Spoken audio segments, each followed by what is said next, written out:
Hello guys, this is Olymp Trade Binary Option. So dito, sa video na ito ipapakita ko sa inyo yung live trading natin. Okay. So makikita nyo dito sa bandang left side, nandito yung balance natin na $33,210. Okay.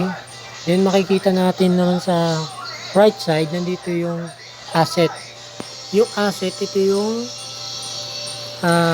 kung saan tayo pwede maglaro. Pwedeng currency. Nandito rin yung mga cryptocurrency. So, yon. Then makikita nyo naman sa baba, sa left side, nandito yung amount. Kung magkano yung invest na pwede mong laruin.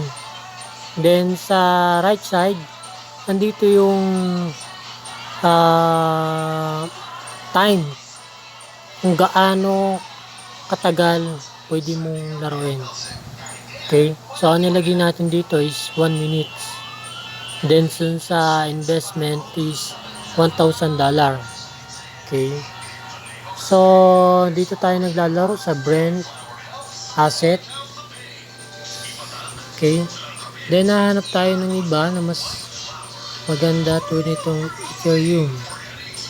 Gusto natin Ethereum. So ito yung chart ng Ethereum. Guys, kung makikita nyo guys, ang gamit ko lagi is candlestick. Hindi ako gumagamit ng iba't ibang mga indicator tulad ng SMA, parabolic, RSI, stochastic, MACD. So marami pa mga strategy. Pero ako hindi ako gumagamit niyan dahil meron akong sariling strategy. At yun ang ipapakita ko dito sa video na to guys. Okay? So kung nanonood ka sa video na to at kung bago ka sa video na to, please subscribe my channel and click ring bell button para lagi kang updated sa bawat trade video tutorial na nagagawin natin at i-upload natin dito sa channel na to. So okay, wait na lang natin yung tinatawag nating trademark. Pag nakita natin yung trademark na to, doon tayo magkiklik. Magkiklik tayo ng 3 times every trademarks na lumalabas para 3 times agad tayong panalo. So dahil dyan, medyo matagal lumabas yung trademark natin, medyo ipopost ko tong video na to para hindi masayang yung oras.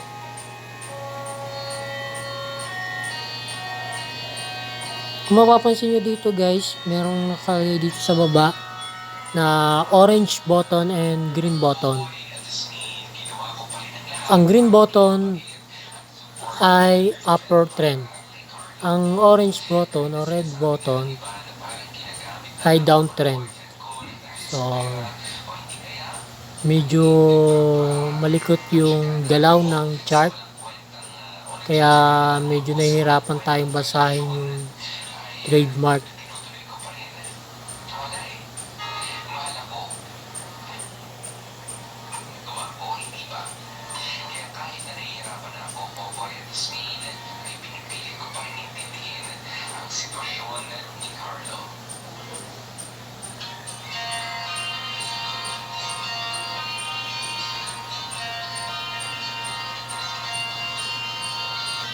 Dito guys ay hindi tayo basta-basta pwedeng mag-train kung hindi mo alam yung tamang strategy sa paglalaro dito. Kasi bakit?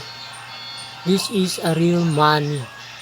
Okay? Hindi ito isang laro lang na pag naglaro ka is walang mawawala sa'yo. Dito, mismong pera mo, pwede mong laruin, pwede kang matalo, pwede kang manalo. Kung hindi mo alam yung mga tamang pag-trade, wala kang alam sa pagbasa ng chart, pwede kang matalo. Pero kung marunong ka, meron kang coach, nagtuturo sa'yo, kung maaari kang matuto paano mag-train, madali lang sa'yo kumita ng pera dito. Guys, napakadali at napakasimple para kumita ng pera dito sa Olymp Trade binary option. Okay? So, medyo matagal yung paglabas ng trademarks kaya medyo nahihirapan tayo guys. So, dahil dyan, ipopost ko muna at ipi-play ko na lang pag lumabas yung trademarks na sinasabi natin. Okay? So, yun nga guys. Dahil medyo matagal lumabas yung trademark, medyo nahihirapan tayo. Pwede natin baguhin na lumipat tayo sa ibang asset. Punta tayo sa currency. Then, i-click natin tong Euro and USD. Okay, yan. Dito na tayo guys. So, nakikita ko dito medyo mahirap din ang paglalaro.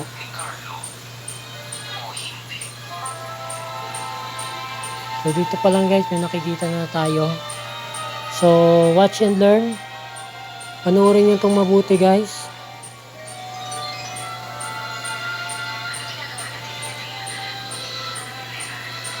Okay. So, nakita nyo guys. 3 times tayo nag-click ng $1,000. So, ibig sabihin is nag-invest tayo ng $3,000. Yung balance natin kanina is 33,210. Ngayon is $30,210 naman. So, within 1 minute, nakikita natin yung resulta guys. So, panoorin nyo na lang itong mabuti guys. Ito yung the best strategy na ginagamit ko na 100%, di man siya 100%, 90 to 98% sure win. So, kung hindi ka pa, kung bago ka pa lang sa video na to, sa channel na to, i-click mo na yung subscribe at i-click mo yung ring bell button para lagi kang updated sa bawat video na ina-upload natin. So, makikita natin dito guys, maka-receive tayo ng 1,820.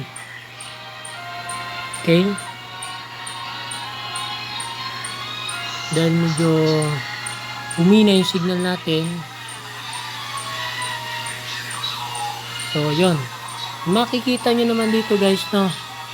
Kitang-kita nyo naman dito guys, yung 33,210 natin kanina is naging 35,670. Okay? So, muli,